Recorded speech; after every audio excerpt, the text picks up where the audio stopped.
సాతానుగాడు ప్రార్థనాపరులకు భయపడినంత ప్రసంగికులకు కూడా భయపడ్డాడు. నిజంగా ప్రార్థనాపరులు అంటే గుండె దడవాడికి. ఎందుకంటే ప్రసంగికుడు ప్రసంగం చేస్తూ తను కదులుతాడు, కానీ ప్రార్థనాపరుడు మోకాళ్ళు వేసి ప్రభువుని కదిలిస్తాడు. ప్రసంగికుడు కదిలితే సాతానుకు కొంత నష్టం, అసలు ప్రభువే కదిలితే వాడికి చాలా నష్టం.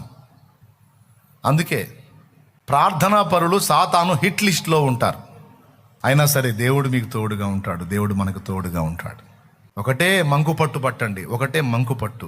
నా ఊపిరి ఉన్నంత వరకు ప్రార్థించుట నేను మానను.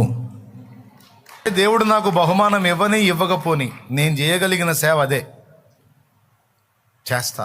నా ఊపిరి ఉన్నంత వరకు నేను అంగలారుస్తా, మొరపెడతా, గోజాడతా. ప్రతిరోజు నా తండ్రి ముందుకి నా విజ్ఞాపనలు తీసుకెళ్ళి నా తండ్రికి జ్ఞాపకం చేస్తా.